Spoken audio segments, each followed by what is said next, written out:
Estamos en Judas, capítulo 1, o Judas, versículo 1, mejor dicho. Y hoy estoy muy emocionado. ¿Por qué? Porque hoy vamos a empezar una serie de mensajes expositivos sobre la carta de Judas. Hoy vamos a empezar una serie de mensajes expositivos de la carta de Judas. Y nuestro texto de esta mañana es Judas, versículo 1a, la mitad del versículo. Y dice: Judas, siervo de Jesucristo y hermano de Jacobo. Cuando hacemos la pregunta, ¿quién es ese? A veces ustedes ven una persona y no saben quién es, preguntan, ¿quién es esa persona? Eso se puede responder de varias maneras, ¿verdad? A veces puedes decir, bueno, ese es Carlos Pérez, que viene de San Antonio, Texas. Y al hacerlo, estás diciendo su nombre, estás diciendo de dónde viene. Esa es una forma de responder quién es ese. Otra forma de referirse o de responder a esa pregunta es a decir cuál es su vocación, qué es lo que hace. Bueno, ese es nuestro cartero, ese es nuestro doctor, ese es el profesor de historia, ese es el pastor de la iglesia. Y lo identificas como por su llamado, por lo que hace, por su carrera, por su trabajo. Una tercera forma de responder a esa pregunta, ¿quién es ese?, es referirse a las conexiones. Bueno, ese es el abuelo de fulano de tal, el hermano de este hermano, o ese es el tío de tal persona, ¿verdad? También una manera de responder a esa pregunta es por medio de sus conexiones familiares o ese es amigo de tal persona. Entonces tenemos todas estas formas de responder a esa pregunta. ¿Quién es ese? Y para el cristiano nuestra identidad en todas estas capacidades y más todavía está ligada a nuestro Señor Jesucristo. Y así debe ser, ¿verdad? Nuestro propio nombre está ligado a Cristo. Somos cristianos, ¿no? Y allí está el nombre Cristo. Se nos llama cristianos como aquellos que debemos vivir vidas piadosas, vidas que reflejen a nuestro Señor Jesucristo. Somos los que pertenecemos al Señor. Somos aquellos que se nos ha dado un nuevo nombre por nuestra conexión y nuestra unión con el Señor Jesucristo, ¿verdad? De hecho, en el libro de Apocalipsis se nos dice de que se nos dará un nuevo nombre en el último día. Y también podemos ver esto en términos de nuestro llamado, ¿verdad? Lo que sea que Dios nos haya llamado a hacer en cualquier capacidad, ¿verdad? Como esposos, esposas, padres, hijos, como hermanos, como amigos, como en términos de la ocupación que Dios nos ha dado, lo que sea que hayamos puesto, ¿verdad?, nuestra mano y en donde usamos nuestros dones con lo que Dios nos ha equipado. Ya sea en relación con la iglesia, ya sea en nuestra relación con los demás, nuestra identidad siempre está arraigada en Jesús. Como Pablo, cuando habla en Colosenses 3, le dice a los colosenses que no hagan las cosas o que no trabajen con el servicio en los ojos. No lo hagan mirando, por así decirlo, a su jefe terrenal. Cuando trabajes, cuando estés haciendo tus ocupaciones, hazlo como para el Señor, porque es el Señor quien te observa en todo momento. Ahora, como dije esta mañana, comenzamos una serie de sermones a través de la epístola de Judas, y hoy vamos a comenzar con la introducción del libro por medio de la exposición y también la aplicación de las palabras iniciales que se encuentran aquí. Es una serie que nos va a llevar todavía no sé cuántas semanas o cuántos meses, dependiendo de cuántos versículos por domingo. A lo mejor uno o medio versículo por domingo. Pero hoy lo que vamos a ver es solamente la primera parte del versículo 1, donde tenemos tanto el autor y luego tenemos la audiencia. El autor y la audiencia. Lo que quiere decir, el que escribe y a quién se le escribe. Pero hoy vamos a limitarnos solo al autor. Es importante entender quién es este Judas y la descripción que se nos da de Judas. Y eso es importante por varias razones. Primero, con demasiada facilidad pasamos por este texto muy rápido, sin meditar en la importancia, ¿verdad? Hoy vimos, y la semana pasada vimos, que toda palabra en la Biblia es ¿qué? Inspirada por Dios. Toda es inspirada por Dios y toda es importante, ¿verdad? Si Dios inspiró esto, si Dios inspiró el saludo en Judas, eso es importante. Por eso hay que meditar y hay que estudiar también el saludo. No podemos pasarlo por alto tan rápidamente. Necesitamos entender quién es el autor y cuál es el trasfondo de este libro. ¿Para qué? Para apreciar mejor los matices y las palabras inspiradas que se nos dan a lo largo de este libro. Cuando entendemos el autor y por qué él escribe y la audiencia a quien él escribe, entendemos mucho mejor un libro y una carta de la Biblia. Así que hoy vamos a enfocar nuestra atención con la ayuda del Señor esta mañana en estas palabras iniciales. Judas, el siervo de Jesucristo y hermano de Santiago. Tres puntos esta mañana. Primero veamos el nombre de Judas. Este nombre es una forma del Nuevo Testamento, del nombre del Antiguo Testamento, Judá. Tienes el nombre de uno de los patriarcas, Judá. Tienes el nombre de una de las tribus del Antiguo Testamento, también Judá. Y hay otros también que llevaron el nombre de su padre, Judá, a lo largo de ese linaje.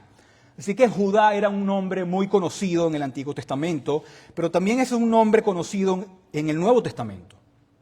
Tanto en el Antiguo como en el Nuevo fue un nombre conocido. Y cuando lees el Nuevo Testamento, cuando lees los Evangelios, te das cuenta que este Judas se le distingue de aquel Judas más famoso. Se le distingue de ese Judas más infame, Judas Iscariote.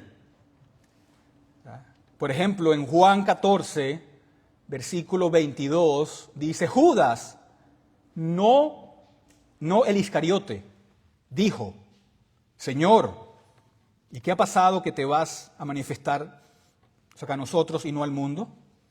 Aquí se distingue Judas, no el Iscariote.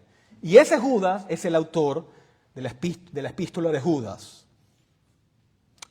Y ves cómo se distingue del traidor Judas Iscariote, donde uno lo siguió y el otro lo traicionó. Uno era un siervo del Señor fiel y uno fue el enemigo del Señor.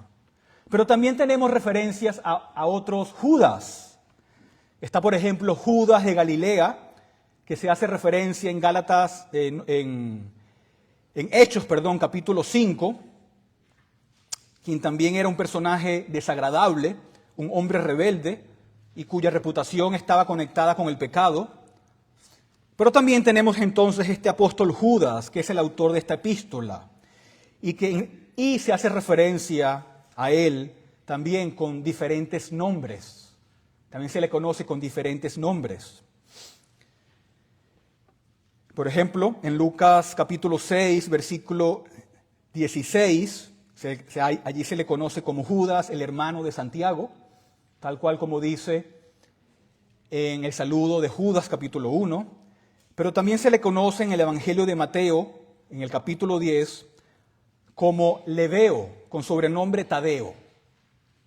Por eso se le conoce como Judas Tadeo. Y esto ilustra para nosotros el hecho de que un nombre no es realmente importante. Un nombre no es realmente importante. Nosotros escuchamos el nombre de Judas y de manera inmediata se nos viene a la mente a Judas Iscariote. Pero algunos dudarían en ponerle a su hijo Judas, ¿verdad? Porque recuerda la traición del Señor Jesucristo, al que lo vendió por algunas monedas de plata, el que demostró ser un hijo de perdición. Entonces, y todas estas cosas traen una mala reputación a ese nombre. Y este apóstol, el autor de este libro, lleva ese mismo nombre. Pero lo importante no es un nombre, ¿verdad? Lo importante es una naturaleza santa. Lo importante es un corazón regenerado. No un nombre santo. No un nombre que tenga algún recuerdo de algún santo. Un nombre no determina si hay santidad en una persona o no. Puedes tener un buen nombre y puedes tener también un corazón muerto. No todos los que se llaman Jesús son buenos. O no todas las que se llaman María son buenas. Hay Marías buenas y hay Marías malas. ¿Verdad? Por ejemplo, los judíos, los fariseos, ellos se regocijaron en el hecho de que habían descendido de su padre natural Abraham. En Juan 8:39 lo dicen. Sin embargo, Jesús dijo que su padre espiritual era el diablo. En Juan 8:44. No importa tu nombre, lo importante es un corazón regenerado. Puedes tener un buen nombre, un nombre que esté asociado con algún santo, con alguien piadoso, pero eso no determina tu santidad ni tu salvación. El hecho es que necesitamos un corazón nuevo, como sea que te llames. Lo que necesitamos es ser limpiados de nuestros pecados. Necesitamos un espíritu nuevo que nos permita seguir un nuevo camino bajo el ministerio del Espíritu Santo. Eso es lo que toda persona desesperadamente necesita. ¿Verdad? Hay un ejemplo muy claro en la historia. Por ejemplo, Alejandro Magno. Alejandro Magno tenía un hombre ante él, un hombre que lo capturaron por ladrón. Y fue llevado ante él, ante Alejandro Magno, y Alejandro Magno le preguntó, ¿cómo te llamas? Y este hombre dijo, Alejandro. Alejandro Magno le hizo una vez más la pregunta, ¿cómo te llamas? Le dijo, Señor, mi nombre es Alejandro. Otra vez le dijo, ¿cómo te llamas? Y él, Señor, mi nombre es Alejandro. Y después de una serie de preguntas, Alejandro Magno le dijo, o cambias tus costumbres o cambias tu nombre. ¿Eh? Y hay algo de eso cuando se trata del cristiano, ¿verdad? Llevamos el nombre de Jesucristo, ¿verdad? Pertenecemos a otro, no somos nuestros. Hemos sido comprados por un precio y por lo tanto debemos servirle y glorificarle en nuestros cuerpos. En segundo lugar, después de ver el nombre, vemos que Judas se identifica como siervo de Jesucristo. Siervo de Jesucristo. Esta es la segunda descripción que se da de él. Primero su nombre y ahora siervo de Jesucristo. Y la Biblia usa la palabra siervo de varias maneras.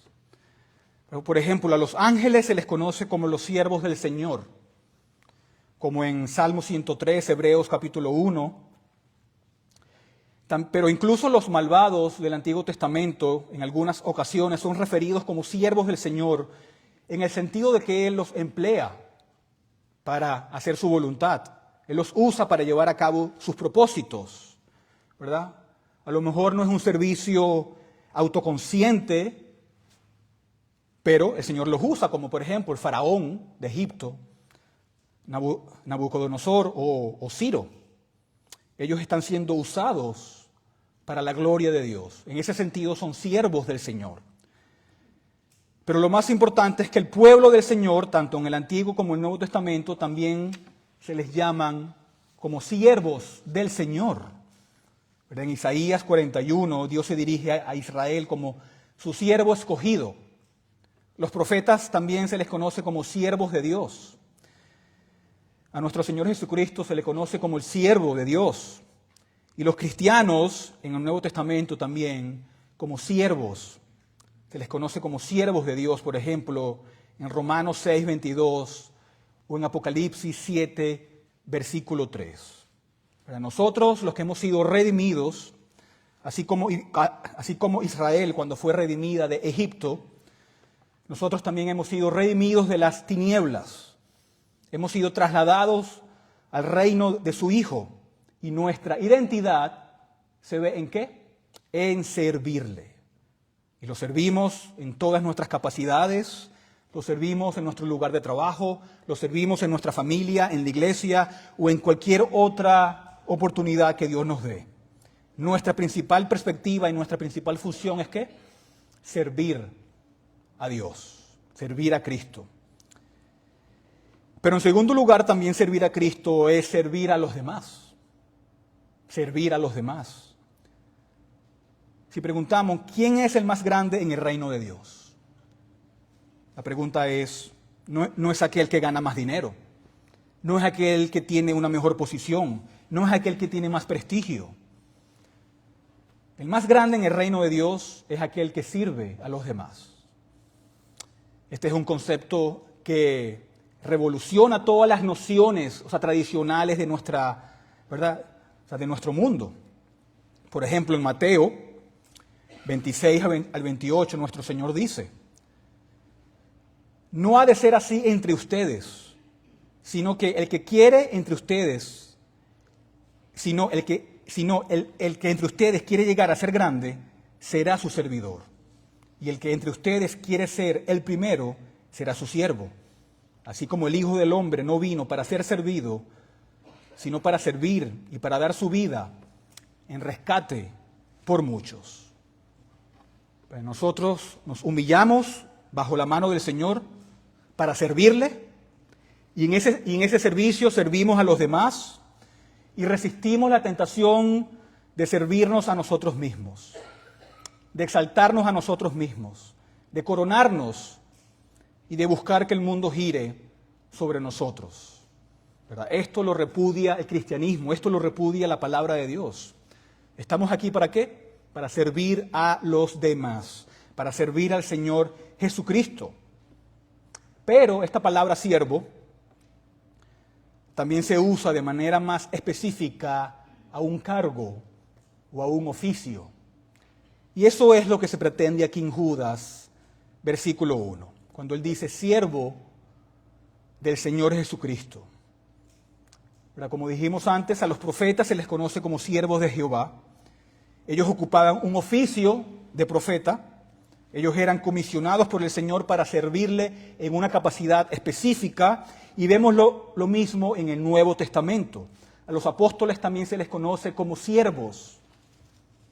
Es como a los pastores se les conoce como ministros del Evangelio. ¿Y qué significa la palabra ministro? Significa siervo. Somos siervos del Evangelio, siervos de la palabra, ministros de la palabra. Es como también, por ejemplo, en Romanos 13, cuando se hace referencia al magistrado como un ministro, como un siervo. Los gobiernos, los magistrados son siervos del Señor Jesucristo también. Tienen la comisión, tienen su función de recompensar al bueno y de castigar al malo. Y lo hacen ¿cómo? Sirviendo a las personas que les han sido confiadas. Y entonces, ya sea que se trate de un magistrado civil, ya sea que se trate de un pastor, de ancianos, de diáconos, de un padre, de un esposo, esa es la función que se nos da, es ser servidores de los demás. Por lo tanto, cualquier idea o cualquier concepto que incluya la idea de usar la autoridad o la función o el oficio que se nos da para fortalecernos a nosotros mismos, para servirnos a nosotros mismos, para elevarnos, ¿verdad? Eso es ajeno a la palabra de Dios. Debemos servir en los oficios que Dios nos da, ya sea dentro de la iglesia, ya sea en la familia, en el trabajo o donde sea que Dios nos ponga, ¿verdad? Nuestra autoridad no es de nosotros mismos, nuestra autoridad se deriva de Dios. y Él es quien da los parámetros y Él es quien da los señalamientos. Así que a quienes se les dan posiciones de autoridad son llamados ¿a qué? A servir en esa capacidad. Y eso es muy importante, tienen que ser llamados a servir, ¿verdad? Porque una persona puede tener dones, una persona puede tener conocimientos, todos los cuales son requisitos para servir, pero a lo mejor una persona no es llamada a servir en esa área. Solamente tener los dones y tener el conocimiento, eso no califica a nadie para servir en un área determinada si no es llamado por el Señor Jesucristo, ¿verdad? A servir en esa área. Entonces, cuando Judas dice siervo de Jesucristo, Él se está refiriendo al hecho de que él ha sido llamado por el Señor como un apóstol del Señor Jesucristo. Él ha sido llamado a servir en esa área. Y no todos son llamados a servir. Por ejemplo, en 1 Corintios 12, ¿se acuerdan cuando el apóstol Pablo hace todas estas preguntas retóricas? Dice, ¿acaso son todos apóstoles? ¿Acaso son todos profetas? ¿Acaso son todos maestros? ¿Acaso todos hacen milagros? ¿Acaso todos tienen dones de sanidad? ¿Acaso todos hablan en lenguas? No, ¿verdad que no? Son puras preguntas retóricas. No todos son apóstoles, no todos son profetas, no todos son maestros. Estos dones se reparten y es Dios el que llama. ¿Verdad? Por ejemplo, una mujer puede tener dones para predicar la palabra de Dios, pero sabemos que no va a ser llamada por Dios para predicar la palabra de Dios en el púlpito.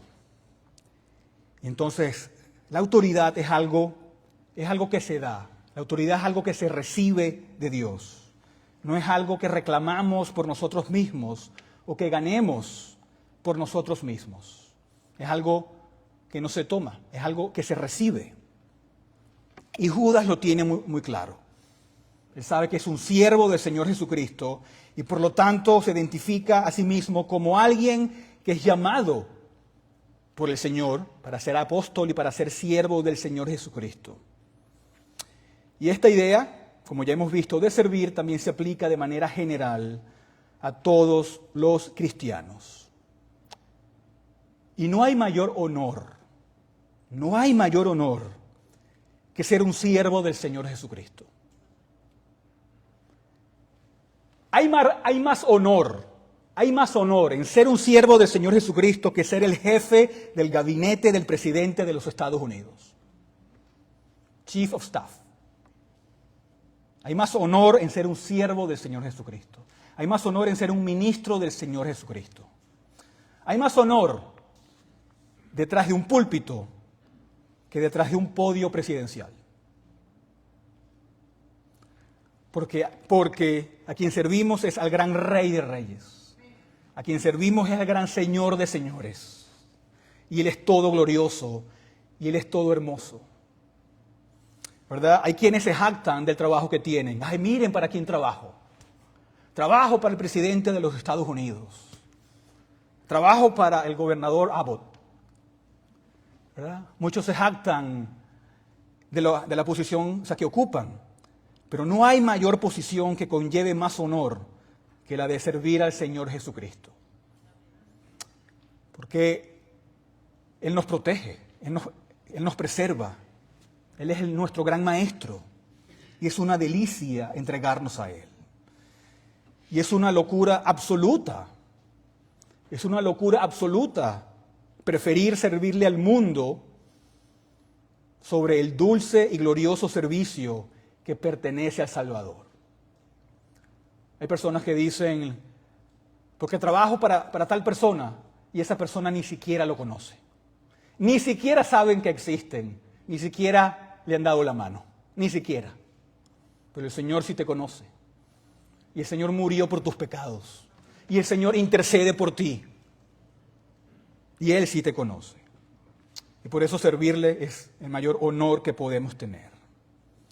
Y lo servimos a Él no para elevarnos a nosotros mismos. Le servimos a Él no para ganarnos un nombre un nombre para nosotros mismos. Le servimos a Él no para llevar nuestras agendas o para llevar nuestra voluntad. Lo servimos a Él para engrandecer su nombre y para la extensión de su reino. Y lo servimos en el área que sea, como esposo, como esposas, como hijos, en el trabajo que estemos, como doctores, abogados, ¿verdad? Como ingenieros, amas de casa, como sea, lo estamos sirviendo. Y es importante para nosotros también asegurarnos que le sirvamos con todo el corazón, con todas nuestras facultades, porque la forma en que hacemos las cosas es tan importante como lo que hacemos. Si lo servimos de corazón, con amor y con gozo, eso es mucho mejor a servirlo sin ganas. Eso resta valor a nuestro esfuerzo. Incluso en situaciones difíciles hay que encontrar placer en servirle. Y por eso siempre debemos tener una actitud entusiasta, amorosa, humilde, con gozo y con alegría. Sabiendo que que su servicio no es algo temporal, sabiendo que su servicio es algo perpetuo. ¿Verdad? Muchos de nosotros se retiran, ¿verdad?, de su trabajo, se jubilan, muchos sueñan con ese día. ¿Cuándo me voy a retirar del trabajo? Ya sea siendo doctor, abogado, ingeniero, lo que sea. Pero nunca nos vamos a retirar de ser siervos del Señor. Nunca nos vamos a retirar a ser siervos del Señor. Aún cuando nos retiramos de nuestro trabajo, qué bueno, ahora tenemos más tiempo para servir al Señor. Ahora tenemos más tiempo para leer la palabra. Ahora tenemos más tiempo para conocerlo, ¿verdad? Nuestro servicio al Señor, ya sea donde sea, es perpetuo. Nuestro Señor dijo, hay que buscar, primeramente, el reino de Dios y su justicia. Y eso aplica a cada área de la vida, trayéndole gloria a Él, asegurándonos de que Él obtenga la preeminencia, buscando siempre obedecer su palabra, buscando siempre promover su causa y la extensión del reino, desplegar la bandera de su reino y el evangelio. Y aquí es donde pasamos nuestra vida. Aquí es donde vamos a dejar nuestra vida. Allí es donde vamos a dejar esta vida para entrar a un servicio eterno al Señor. Y esto es importante también porque si queremos persuadir a otros de que sirvan al Señor Jesucristo, ya sea en la familia, ya sea en la congregación, ya sea en el trabajo, tú mismo debes ser un siervo del Señor. Debes valorar servir al Señor para que eso traiga una influencia sobre los demás. Y eso debemos hacerlo con nuestros dones, nuestros cuerpos, nuestras almas y con todas nuestras facultades. Y entonces Judas se identifica con su nombre y como siervo del Señor Jesucristo. Y luego, bajo la inspiración del Espíritu Santo, también tenemos una conexión con sus familiares. Dice, hermano de Santiago. Hermano de Santiago. ¿Verdad? Hay un hijo de Zebedeo que es hermano de Juan, que se llama Santiago también. Hay otro que es hijo de Alfeo, que es hermano de Judas. Se menciona que es hermano de Santiago, Judas, el siervo de Jesucristo y hermano de Santiago, ¿verdad? Santiago es más conocido y por eso es que Judas lo menciona. En el Nuevo Testamento hay dos personas llamadas Santiago. Como dije, uno es el hijo de Zebedeo, hermano de Juan, y el otro es hijo de Alfeo, hermano de Judas. Y además hay una lista que incluye Santiago, Judas, Simón y a todos, ¿verdad? Y aunque a veces se menciona a Santiago como el hermano de Jesús, Hay quienes piensan que Alfeo estaba relacionado quizás como hermano de José o un pariente cercano, porque a menudo los primos son llamados hermanos, al igual que los cuñados son referidos como hermanos y hermanas. Así que estas relaciones pueden ser un poco confusas que identificar quiénes son las personas. Pero este Santiago, que menciona Judas, fue una figura importante. Si recuerdan, la primera asamblea general de la Iglesia del Nuevo Testamento está en Hechos capítulo 15. El concilio de Jerusalén, allí se reunieron los apóstoles y los ancianos, y el que actuó como líder principal, ¿quién fue? Fue Santiago, no Pedro. Y este es Santiago, que es hermano del autor de la epístola de Judas. ¿Verdad? Verán otros lugares, como Pablo se refiere a los pilares o a las columnas de la iglesia, y Santiago es mencionado en Gálatas capítulo 2, versículo 9, como uno de los pilares de la iglesia. ¿Verdad? No está diciendo que haya algún tipo de jerarquía o rangos, sino que algunos eran más preeminentes en sus dones, en su gracia y en su liderazgo. Y a este Santiago se le conoce como un pilar, una columna. Y Judas se describe entonces a sí mismo como hermano de Santiago. ¿Por qué? Porque él es más conocido. En otra parte, lo distingue de otros Judas, ¿verdad?, que se habrían conocido en ese momento. Y como dijimos entonces, menciona a Santiago para que sepan cuál es el Judas que está hablando, para que sepan quién es el Judas que está escribiendo.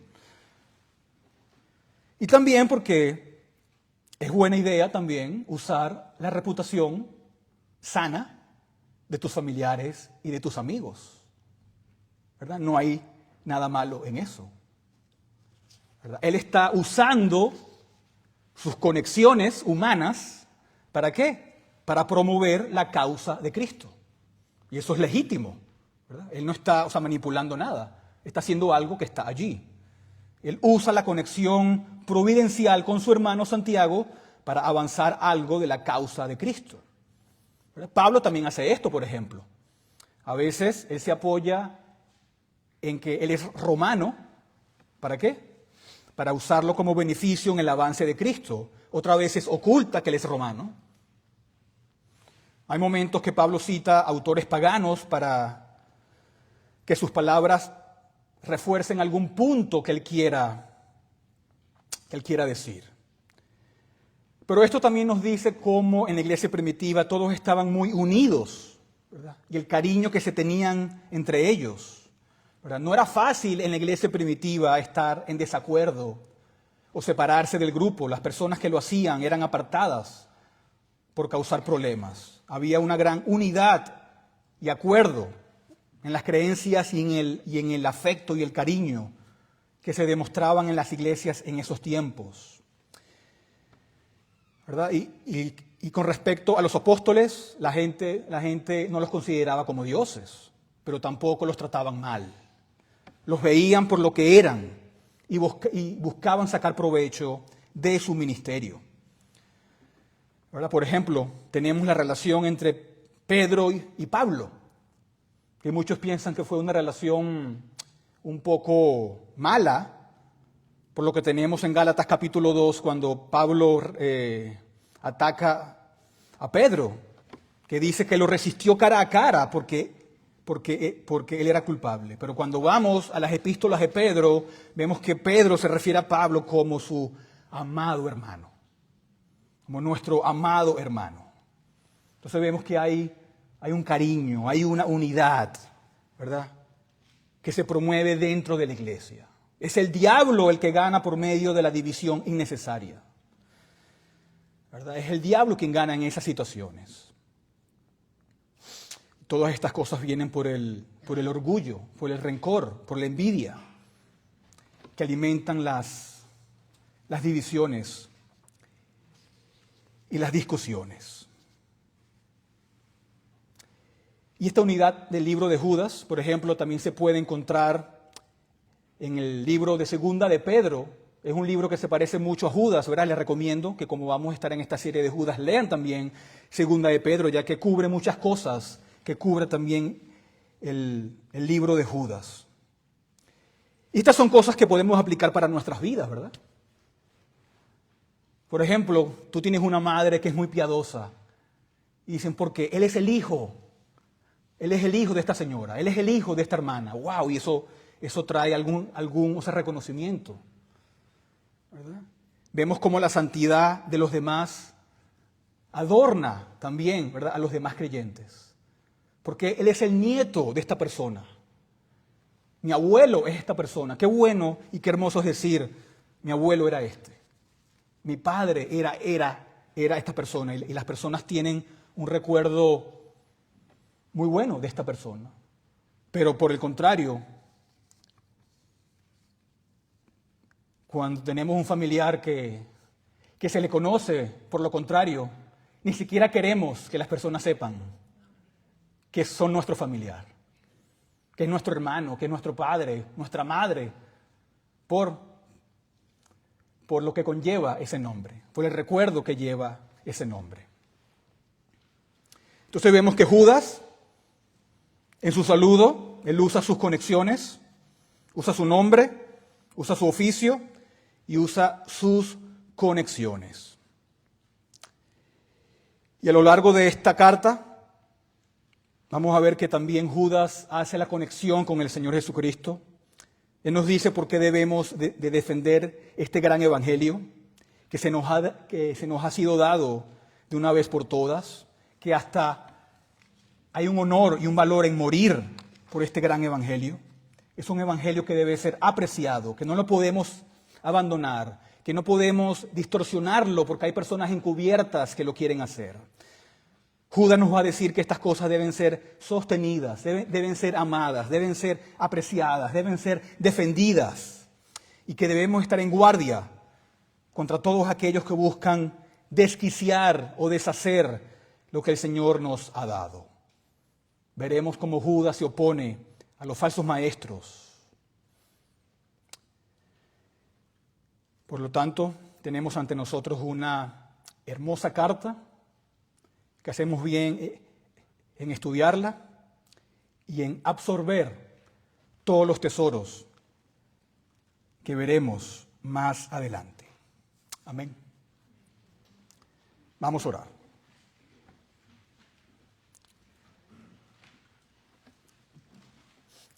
Oh, gracias, Señor, te damos por la epístola de Judas, una hermosa carta, Señor, donde también tenemos cosas valiosas de tu palabra, Padre. Te pedimos que bendigas y que santifiques esta serie de mensajes que se llevarán a cabo. Una exposición de la carta de Judas, Señor. Que nos ayudes a entenderla, que nos ayudes a apreciarla, que nos ayudes a entender su mensaje y aplicarlo también a nuestras vidas. Te damos gracias, Señor, por tu palabra que nos exhorta, nos ilumina y nos indica el camino que debemos andar. Y así como Judas, Padre, ayúdanos a ser siervos del Señor Jesucristo. Ayúdanos a servirte con corazones humildes, ya sea en donde sea que tú nos has puesto, Señor. Ayúdanos a servirte en la familia, en el hogar, en el trabajo, en la iglesia o donde sea que nos encontremos. Oh Padre, ayúdanos también a tener una buena reputación entre los cristianos, a adornar a los demás cristianos con nuestra santidad y con nuestras conexiones. Ayúdanos a traer gloria siempre a tu nombre y a ser tus servidores hasta que nos encontremos contigo en la eternidad. Sigue con nosotros, Padre, el resto de esta mañana y de esta tarde y de todo este día. Sé con las demás actividades que tendremos el día de hoy, Señor. Yo oro por cada uno de los presentes aquí, Padre, para que aquellos que te conozcan sean tus siervos y aquellos que todavía no te conocen, Señor, que hoy sea un día de salvación, un día donde tú abras sus corazones al Evangelio de nuestro Señor Jesucristo, que entiendan que te necesitan, Padre Santo, necesitan arrepentirse de sus pecados y tener fe para salvación y creer en ese Señor Jesús que murió por nuestros pecados en esa cruz. Te damos gracias, Señor, y oramos en el nombre poderoso de Jesús. Amén.